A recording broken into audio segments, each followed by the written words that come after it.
when the mic's not on, or like, I do this shit all the time. I'll sit there and talk to the camera, and I'm like, today I did this, and I'm all enthusiastic because it's perfect because I'm not thinking about it, and then I look, I'm like, the fucking camera was not even recording.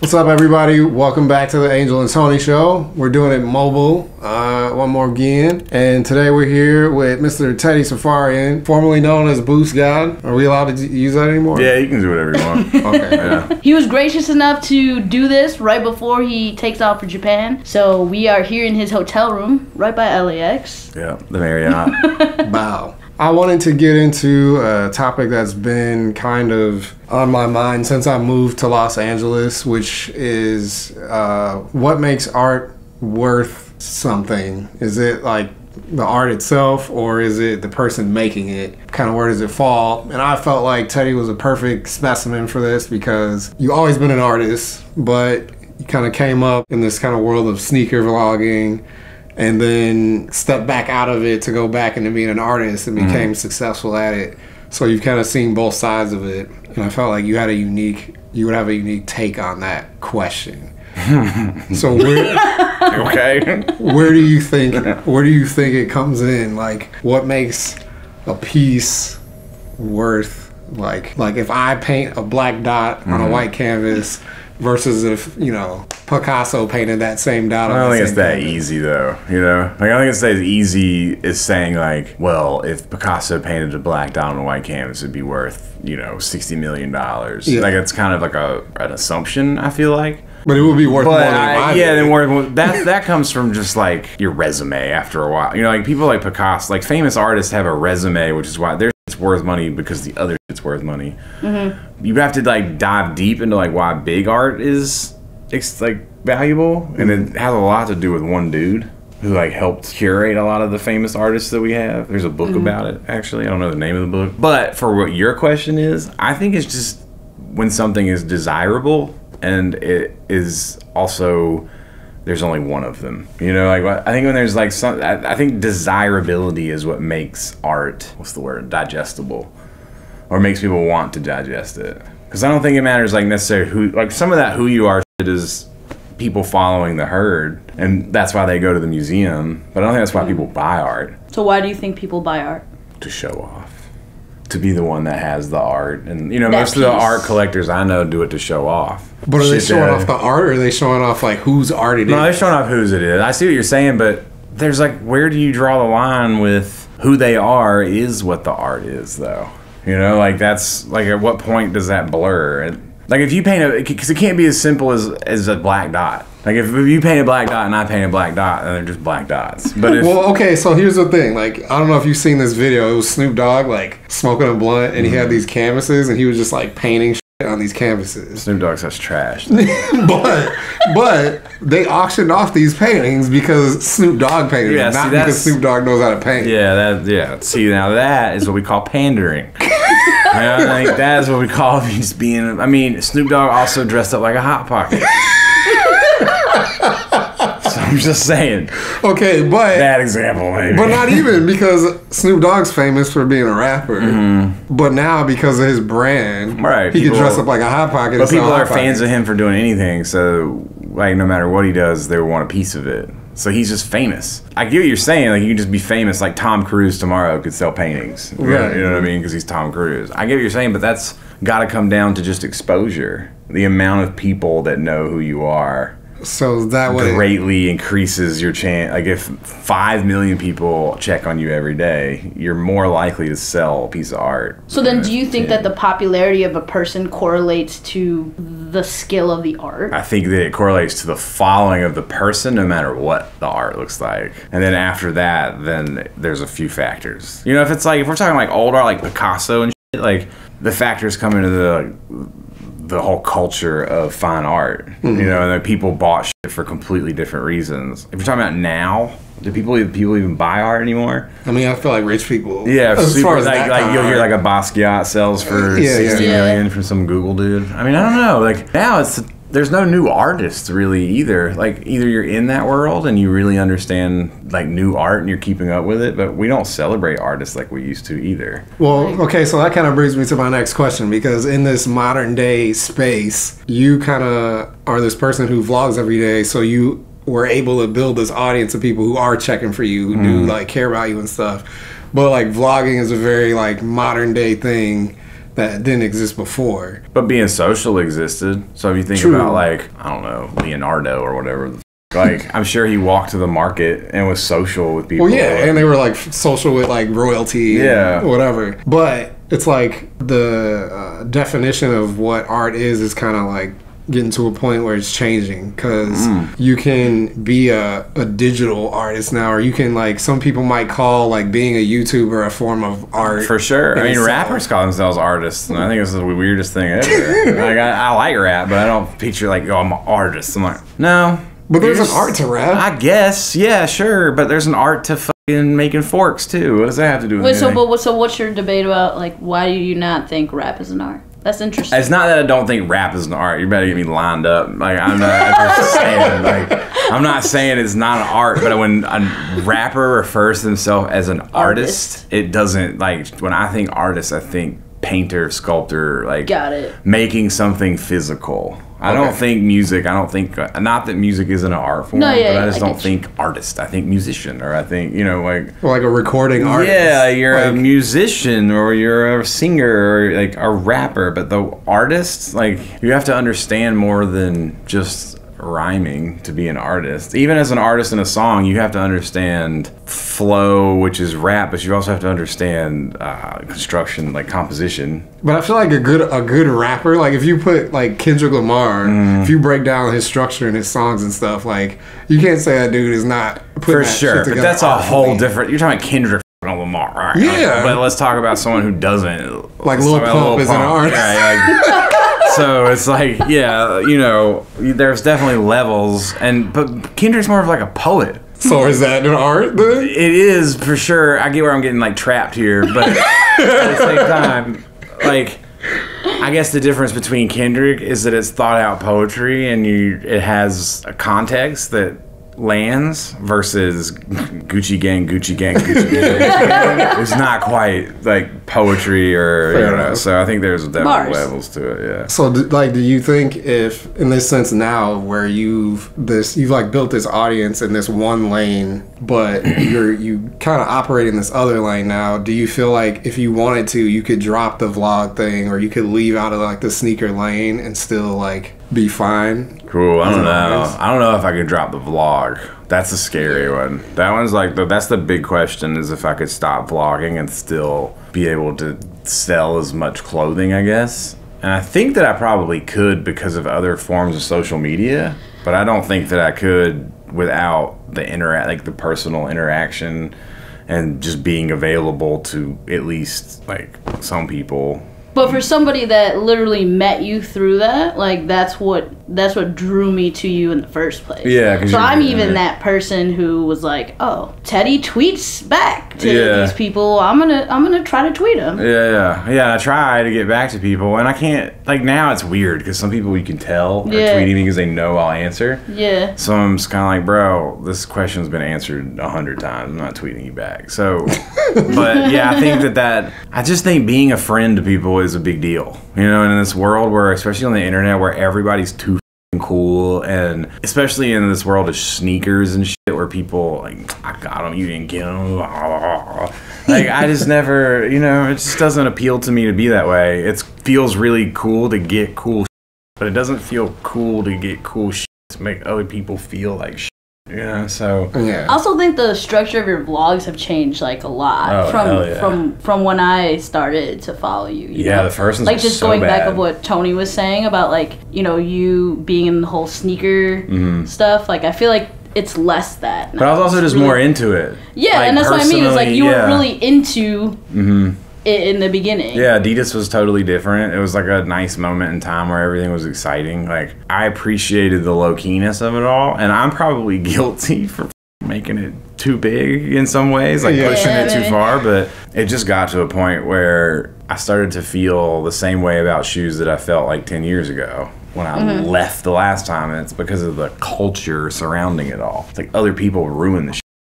If you break it down, art is kind of just a way of sharing a part of yourself. It's expression. And you're not just an artist, like you're also like a sneaker collector, you're a fan of sneakers, and that's why, like you're saying, you were in it. What's the difference in sharing like that part of yourself in that format of like being a vlogger versus like expressing this other part of yourself through like the art side of it? So the question is, what's the difference between... Like, you're sharing these parts of yourself with, like, an audience in two different ways. It's all kind of the same to me, though, because the shoe part's not a part of me. It's just something I like. So it's like, oh, I like this, I like this, I like this. And now it's so... My social media is built around it that I see so much that now I can't escape it. It's like I literally have to unfollow everybody and start over. So when people are every day or every other day when they see me talk about a Nike or something, I'm doing it because I keep seeing it, and it's finally like, all right, the joke is formulated in my brain, and now I have to say it. So, but it's all the same as far as like I don't think about it. Like I just turn the camera on and I literally talk. That's something I said in Kais's podcast today. I was like, no one in this world can say that I'm any different when the camera turns on. And none of y'all can say the same. And he agreed. He's like, yeah, well, you are the same person on and off camera. And we're not all like that. So it's kind of easy to share it. The hardest part is dealing with the personal ramifications, like in real life. My girl's not like super cool with sharing all kinds of shit. And she'll threaten me in a fight too, and like, how'd you vlog this? So I mean, like, it's all pretty easy to me because I'm not trying to, there's like literally nothing that I have that I want to hide. Obviously there's personal shit that happens that I don't just run to the vlog and I'm like, guys, but yeah, it's pretty easy, man. Like, it keeps me honest too. Like, it keeps me from acting a fool or getting all trapped up in my ego and acting like some hot shit. Like, it's just funny. So you ever had any like negative ramifications from like a shirt that you made or anything like that? I mean, other than getting sued by Adidas, no. Getting sued is probably the pinnacle of... Yeah, it's up there for sure. Yeah. No, I released a shirt that hasn't come out yet to the public yet that has a suicide guy on it. The Nike cult. Do you remember that from back in the day? The Eternal Take cult, Heaven's Gate. You know what I'm talking about? No. So the Heaven's Gate cult, they all wore a specific Nike shoe. Can't remember, the Nike Rascal, I think is what it's called or something. But they all wore... cult. Yeah, the cult that all killed themselves together, except for two people basically like dipped out after everybody else killed themselves. Like, nah, you drink your shit? He's like, nah. So they wore this specific Nike shoe, and then Nike stopped making it afterwards. Like, after the photos released and the cult was known for wearing it, they stopped making it. And I think that that's crazy. Like, I think that's a crazy... That's something that would happen, though, in, like, modern times, for sure. For like, sure. I still think it's crazy to give them... Like, they have a pro model. You just gave the suicide cult their own pro model. Yeah. It stops with them, bro. Like, that's now part of history. Yeah. Like... could have put Agassi in it and we could have just kept going, kept moving. So I think that's interesting. So the next shirt that's already released for friends and family, but it's got like the feet under the and like sheet, you know, and he's dead. Yeah. So right now it's a little sketchy to release in our climate, but at the same time I think it's important and funny. Yeah, I think that's also another one of those things that's like part of being an artist is putting out stuff like that. That's like, yeah, you have to poke the line a little bit and see what people are down, like what they can accept. And I don't think suicide's funny at all. Right. I just think that the way that we deal with suicide is absolutely ridiculous. And like to stop making a shoe instead of addressing it. Yeah, or just just not addressing it. I don't know. That's all probably another podcast in itself. Yeah. Like, just we deal with things very strangely on this planet. Yeah. Like, how important has it been for you to be so accessible to your crowd? Because you said like you have people that you see all the time. I think that's super important. Yeah, I just think it's super important. I just think that everybody's on social media and they pretend they want to be social, and what they really mean is they just want a bunch of people sucking their butt. You know, it's like they just want all these followers and all these likes, and you know, I remember thinking that too, and then it becomes unmanageable. You know, like I literally can open my DMs right now and we'll go through it for an hour and I'll hit clear and there'll be another 99 requests. You know, and it just like becomes so it's like careful what you wish for with some of that shit. And if you're trying to be a social media anything, the key word. It's social. Yeah. You know, it's like being social is not having 7 million followers and you not following anyone back, so you just look so cool. You know, like Teddy, you have to follow under 100. Is that the rule? Yeah. I didn't realize that Under your ratio. 100. Because you take inspiration from all over the world. So like, and all over the place. And the beauty of the internet is that you can connect to all these things and just take like a piece and a piece and a piece and a piece. And it's really silly. It's a business move. You know what I mean? That's like some record label shit like we were talking about earlier. But like gotta be why Young Thug probably follows nobody. But it's just like, you're some up and coming artist and you're just, I'm not following any. Like, no one cares about your pretentious reasons. Or when they make like fan pages for them, like you ever see that? Themselves? Like it'll be like so and so's fan page. Oh, right, And they'll request you like, motherfucker, I know you don't have no fan page. Like you make the shit yourself. It'll be like so and so Brazil, Yeah. right? Like it'll be like Fake usually it. like they'll attach like a country. like, So bro. fake it till you make it. Like that whole vibe is over. That's a done deal. Was the first piece of art you sold paintings, Oh yeah, right? Yeah. So that's kind of where you started. yeah, for sure. Like really bad paintings, you know. And like then from painting you learned tattooing. Mm-hmm. And then from there you and started- tattooing sort of like sculpted me as a better painter. Yeah. You know, like maybe a better art. Tattooing made me a good artist. It taught me how to draw things properly instead of just, you know, before tattooing structure, I was just like a creative, I would say. Like I'd be like, oh, I'll make this weird thing, you know, and maybe never finish it. You know, so like with tattooing, it taught me like start, finish. Painting in the tattoo world, you kind of have to come up with new shit so you can hang it on the wall and sell more shit, you know, so. Like the last big question that I had for you was kind of going back to the getting sued by Adidas thing. As like an artist who here and there has like incorporated other people's stuff into your own thing and kind of like reflipped it. Appropriated is the word I would use. Okay, okay. I'm just. What's your kind of take on intellectual property stuff when it comes to? I think it's parody. You know what I mean? Like it's parody and it's flipping. Like whatever. People are pussies is what I think. It's like people want to find these ways of like, oh, this is like your idea is not that cool. You know, like my idea is cool because I flipped it. You know what I'm saying? It's no different than you giving me a record that you put out and me being a DJ and scratching it. Like I just flipped it. Like sorry, I mean, that's all that is to me. There's a big difference between just copying shit. Like okay, well, but then flipping. Yeah, like NASCAR has a logo, so let me just put my shit in NASCAR and now we're done. Like that's a little lazy, but I don't think there's anything wrong with drawing a fucking NASCAR car that looks like Jeff Gordon's car but has a bunch of like Teddy little words and shit on it and a teddy bear driving it. Not that I'm putting this out, I'm just saying like there's ways to be creative. There's ways to be creative about what you're doing, and just like how Kanye flips a sample, like he flips it to where you're like, oh shit, that was it. Like, so then do you believe that when artists put out art for an audience that it's like it's not that's theirs. it's not yours anymore? Yeah, it's done, it's over. And then it shouldn't be either. You should stop being a bitch and stop acting like what you just did was so amazing and go move on. Or that your idea was yours. Or just move on to the next thing. Move on to the next thing. Like, bro, who cares? Like, I stand up from paintings, like, and there's like a process. Before I start, it's madness. Like, complete chaos, madness. I'm running around my room and house and the world, just all I'm thinking about. And I'm just like, and then I draw it, and then I finally get it drawn, and then I'm painting it, and the whole time I'm painting it, I'm really excited. And then as it's like finishing, I start to get sad, and I'm getting like more and more bummed, and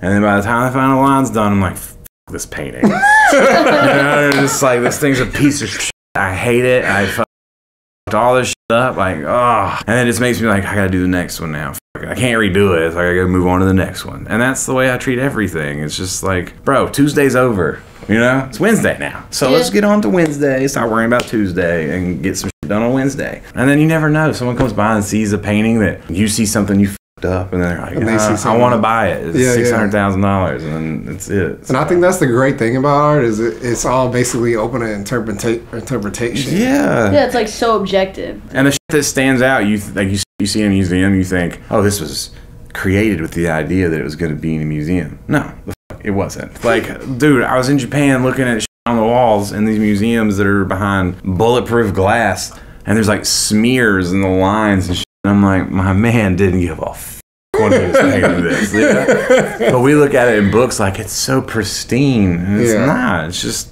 you know, at some point you're channeling outside energy and you're just painting.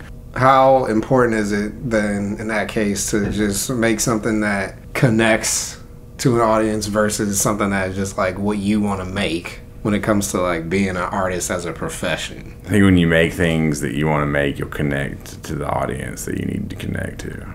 I think anything else is contrived. Because you're trying to connect to an audience. It's like trying to write a hit song. It's like, all right, well, now you're just being silly. Like, now you're just trying to extract the little pieces of human nature that you know and exploit them, you know? And that's not, like, dog, if you just do well, you'll do good. So it's just, Well, the reason why, what made me say that is because that's kind of how I feel when people, like, the flipping thing. I'm like, part of that, like, taking something that's familiar is like, people are going to gravitate toward it automatically because it's something familiar. Yeah, I feel you. What does it have to do with the original question, though? Because it's like a way to connect to an audience. Because I feel you. Like through that familiarity. But I can't. I mean, I think when those opportunities arise, sure, but I don't think that it's something that you should look for. Yeah, like, oh, people will really relate because it looks like Coca-Cola. You know, like, I think that might be somewhat of a dead thing. You know, because people are so used to seeing parodies. So they're just like, okay, here's another one. Like, what would be your best advice to an up and coming like artist? Somebody trying to make a living at being an artist. That's somebody who's like seen some success. Well, yeah, because I think that's super important to state. Is that you're one of the few people that I know that's literally living off of their art. Yeah, in a way. But I'm like living off of, it's the art, but it's also living off of the fact that you're getting every piece of me to like 80% of me. You know, so you're getting the art and you're getting to see me make it and you're getting to see me think about it and you're getting to see me like go and get dinner with my girlfriend. You know what I mean? So you bring people into the process. Yeah, you're so seeing then every feel piece of part of it. Yeah, so that part That's of it. why your vlog's so important.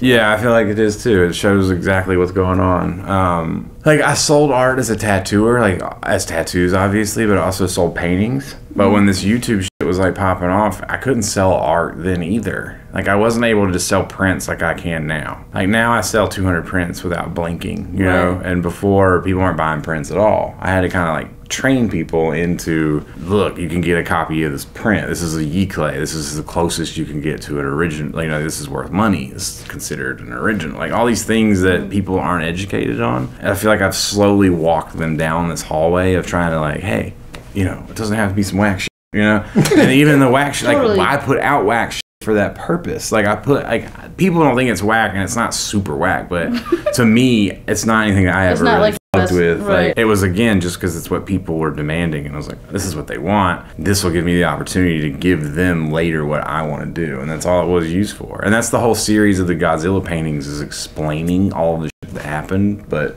not so, you know, spelled out. But yeah, it's like I had to come in with this structure of somewhat like box logos and just real simple shit. Because if I came out with just dragons eating snakes and shit, people are like, what the f? Like, I'm not buying that crazy shit.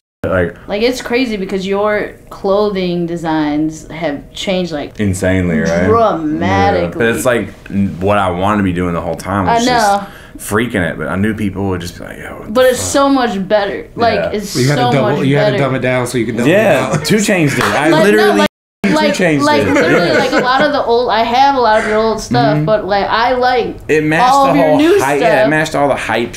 You know, but even when I was like walking people down, like when I was doing the sneaker cons, and I'd throw BOOSTGOD written on it in Old English, but there'd be like a skull. Totally. And people would be like, okay, but I had to release each version. It's not like I could have just come out with it. You had to slowly bring people into that. And but now I have a quarter. I feel like when you, with the community that you built in your vlog, like people feel invested in it. Yeah. Like they were part of the whole process. For sure. You know? And they also get clothing. I can't believe how many people on Twitter turned their names to Boost something when you came out. It was like Boost everything. It's like Boost down the line. It's like Boost Bust, Boost. There's still a BOOSTGOD, like BOOSTGOD underscore, really? And he doesn't even follow me. I'm like, what the f, bro? Like, I'm your father. Like, that's not fair. Yeah, call me daddy out here. What's wrong with you? But also, that's a big thing too. Is clothing. Like, selling art is hard.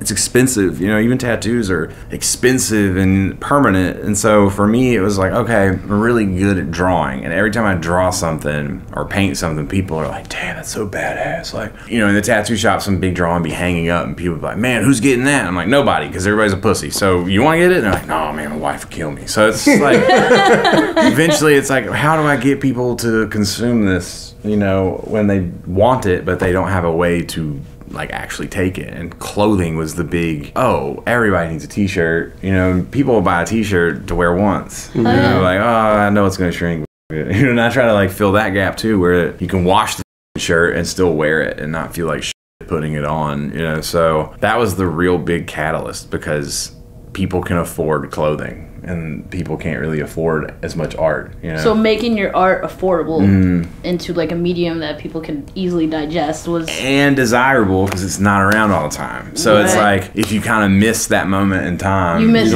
it. It's kind of like a movie coming out and never coming to DVD. I remember I used to get anxiety when I was a kid, because theaters used to say only available in theaters at the end of trailers. And I'd be like, Mom, this is only coming out in theaters. And she's like, what? I'm like, it says only available in theaters. I'm like, it's never coming out on VHS. And she'd be like, you're bugging. I'm like, nah, Mom, this one's exclusive. It's weird because I'm talking about myself, but it's almost like a living art project. You know, it's like, here's what Teddy did this week, and he's offering essentially merchandising on his week or his life or whatever it is. And it's like being able to like afford me to be able to do the shit that I want to do. So, and that's all that really matters. Yeah, for real. It's stressful though. One thing about art too that people always skip over is that you have to be a business person. Like there's no like that whole like, I'm an artist and I just create and I don't have to. That's a whole nother pot. Like, you're not making it. You're not making it anywhere. If you want to be that person,